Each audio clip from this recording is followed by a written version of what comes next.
Bonjour et bienvenue dans ce JT toute image du mardi 27 février. Avec au sommaire, la fin de la grève pour les salariés de l'entreprise FP2E à Brulon. La fin également de la guinguette de la Gemmerie à Arnage, en tout cas sous la forme qu'on lui connaissait. Et puis le point sur les routes toujours coupées suite aux crues de l'Huisne et de la Sarthe.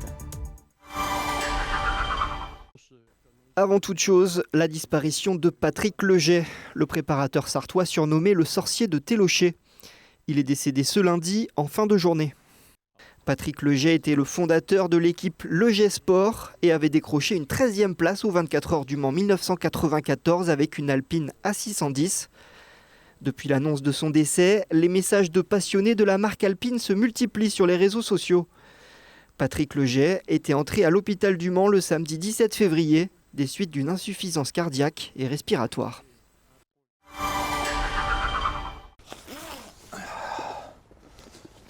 La dernière fois qu'on l'ouvre, celle-là.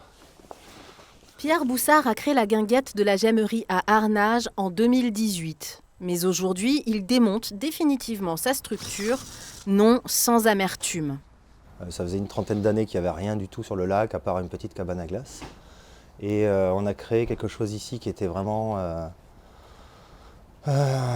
utile pour les Arnageois, pour les habitants aux alentours et même jusqu'à la métropole, parce qu'on a réussi, après Covid, à tenir et à réunir pratiquement 60 000 personnes sur le site durant la saison, quelques 14 000 repas sur la saison, à propos des animations qui plaisaient. Pourquoi ça ferme? Parce qu'on est soumis à un marché public, on n'est pas propriétaire des lieux, on a installé donc cette guinguette-là avec tout ce qu'il fallait derrière, licence 4, permis de construire, etc.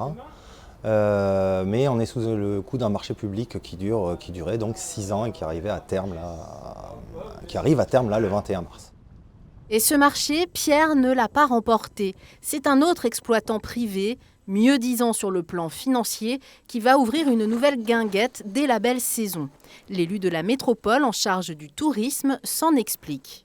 Il n'y a pas qu'une question d'argent. Sur l'appel d'offres, nous avions mis plusieurs notations. On avait une notation financière, bien sûr, une notation économique, une notation d'attractivité et puis une notation de sécurité. Alors là, je vous parle spécifiquement de la guinguette. Après, oui, la métropole a un gros projet autour de la Gemmerie.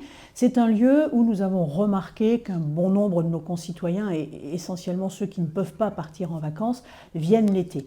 Donc nous allons réorganiser la Gemmerie, nous allons la rendre un peu plus ombragée que ce qu'elle n'est aujourd'hui, un peu plus accessible avec un rond-point qui permettra donc d'y arriver moins dangereusement qu'aujourd'hui.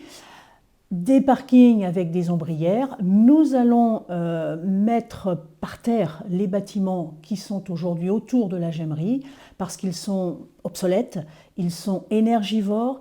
En termes de sécurité, certains ne répondent plus aux normes de sécurité d'aujourd'hui. Des travaux d'envergure qui pourraient commencer au printemps 2025. Parmi ces nouveaux bâtiments en dur, une guinguette, bar, restaurant est donc prévue. Pour Pierre Boussard, une page se tourne définitivement. Il emmène son concept avec lui dans son nouveau restaurant, l'Éternel à la Fontaine Saint-Martin, où une guinguette verra aussi le jour au printemps prochain. Les salariés de la société FP2E à Brulon manifestent pour une meilleure prise en compte de leur pouvoir d'achat. Le retour des négociations vient tout juste d'être donné. On reprend. On vote. Vote en anglais. Et c'est une validation à l'unanimité pour ces manifestants rassemblés depuis l'après-midi du 26 février. On s'est bien battu, ils nous ont compris, ils ont compris ce que les ouvriers voulaient. Et maintenant, c'est à nous d'aller signer pour les accords. Parmi ces revendications, les heures supplémentaires sur la base du volontariat le samedi sont maintenues, tout comme les congés pour enfants malades. Une parmi elles a conquis la majorité. Vous êtes tous d'accord pour ça? Pour 100 € net? Ils nous ont proposé 100 € net pour tous les salariés jusqu'à un barème de 2500 € brut. Tous ceux qui sont à 2500 € brut, tous ceux qui sont en dessous, ils ont le droit à 100 € net. La prise en charge de la complémentaire santé est élevée à 75% au lieu de 66% actuellement. D'autres options encore ont satisfait ses salariés. L'entreprise a repris l'activité quelques minutes après ces négociations.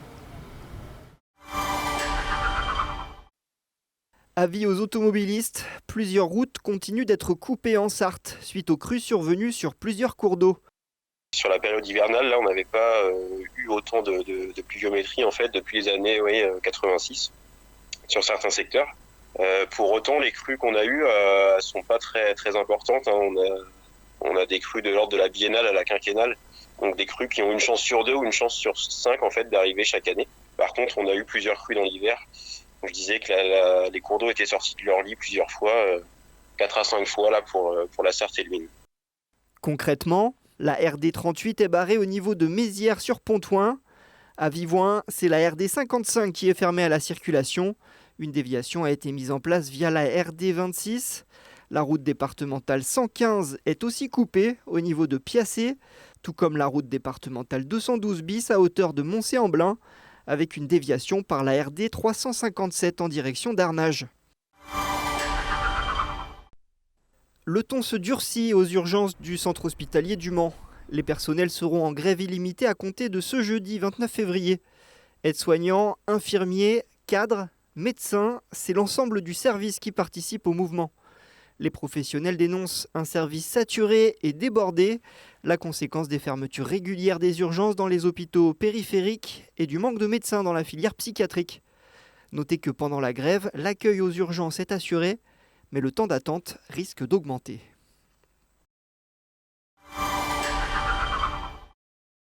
Opération sauvetage pour le Mans FC. Le club qui reste sur 3 défaites et 3 matchs nuls lors des 6 dernières journées de national se déplace à Villefranche ce mardi soir. Dans l'attente de la nomination d'un nouveau coach, le club est actuellement 13e au classement. C'est la fin de cette édition, merci à vous de l'avoir suivi et à demain pour un prochain JT.